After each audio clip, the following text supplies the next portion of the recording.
نفسیات کے مطابق جب کوئی آپ کو نظر انداز کرتا ہے لیکن پھر بھی آپ کا ساتھ دیتا ہے تو اس کا مطلب یہ ہے کہ آپ نے اسے تکلیف دی ہے۔ عام لوگوں کے بارے میں آپ تب بہت کچھ جان سکتے ہیں جب آپ وہ نہیں کرتے جو وہ آپ سے چاہتے ہیں۔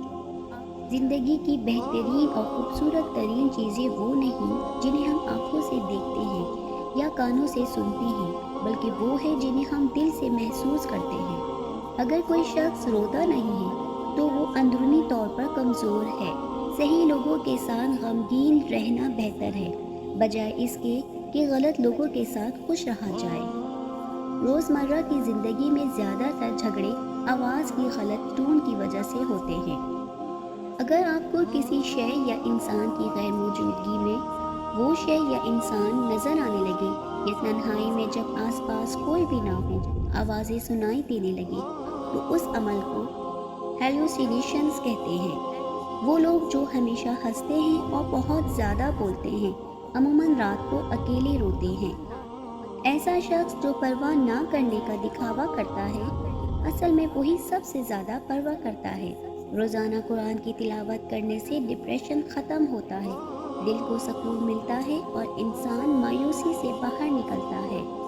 الکوہل کا دماغ پر اثر کئی اور نشہ آور اشیاء مثلاً سکون اور ادویات کی طرح ہی ہوتا ہے۔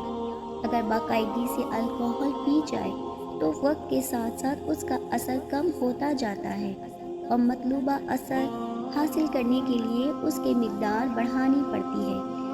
یہ عمل ٹالرنس کہلاتا ہے اور الکوہل کا عادی بننے میں ایک اہم کردار ادا کرتا ہے۔ عورت اس شاخ کی مانند ہے جو نرم ہوا کے ساتھ جھکتی ہے اور ایک طوفان کی سختی سے ٹوٹ جاتی ہے۔ جہاں رشتوں کو نبھانے کی بجائے مقابلے کیے جائیں ان رشتوں میں کبھی مضبوطی اور پائیداری نہیں ہوتی۔ ایسے رشتے زیادہ دیر تک نہیں چل سکتے۔ زندگی میں کبھی مرد کو انتخاب کرنے کا موقع ملے تو ایسے شخص کا انتخاب کرو جس کا سلوک اپنی ماں کے ساتھ سب سے اچھا ہو۔ منزل پانے کا یقین نہ ہو تو وہ شے سامنے ہو کر بھی نظر نہیں آتی۔ یقین ہونا آدھی کامیابی ہے۔ یقین رکھیں خود پر اور اپنے حوصلوں پر، کامیابی لازم ہے۔ ماہر نفسیات کہتے ہیں کہ صرف 10% خوشیاں آپ کو باہر کے حالات سے ملتی ہیں، بقیہ 90% خوشیاں آپ کو اندر کی سوچ اور احساسات سے ملتی ہیں۔ گویا خوش رہنے کے لیے دنیا کو بدلنے کے بجائے اپنے اندر کی دنیا کو بدلنا ضروری ہے۔ معاف کر دینے سے خوشیاں ملتی ہیں اور روٹھ کر الگ ہونے اور انتقامی جذبات کا اظہار کرنے سے انزائٹی اور ڈپریشن جنم لیتے ہیں۔ اگر آپ چلتے ہوئے پیچھے مڑ کر دیکھنے کے عادی ہیں تو آپ گھر سے ملنے والی اعتماد کی کمی کا شکار ہیں۔ اگر آپ چھوٹی چھوٹی اشیاء سے چمٹے رہتے ہیں تو آپ بچپن سے عدم توجہ کا شکار ہیں۔ اگر آپ کو معمولی سی باتوں پر غصہ آتا ہے تو آپ محبت کی کمی کا شکار ہیں اور محبت کے متلاشی ہیں۔ اگر آپ اس کے بارے میں بات کرتے ہیں جس سے کبھی آپ پیار کرتے تھے تو اس کا مطلب ہے کہ آپ اب بھی اس سے پیار کرتے ہیں۔ اگر آپ بیٹھے بیٹھے ہاتھ پاؤں ہلاتے رہتے ہیں تو آپ ذہنی انتشار کا شکار ہیں۔ اگر آپ سیدھی لائن میں بآسانی نہیں چل سکتے تو یقین کیجیے آپ طلسماتی خرابی کا شکار ہیں۔ اگر ٹانگیں پیٹ کے ساتھ چپٹا کر سونا آپ کی عادت ہے تو آپ بچپن سے خوف اور عدم توجہ کا شکار رہے ہیں۔ اگر آپ ناک میں انگلی ڈالنے کے عادی ہیں تو آپ کسی نفسیاتی الجھن کا شکار ہیں۔ اگر آپ زیادہ دیر تک سوتے رہتے ہیں تو آپ اعصابی کمزوری میں مبتلا ہو سکتے ہیں۔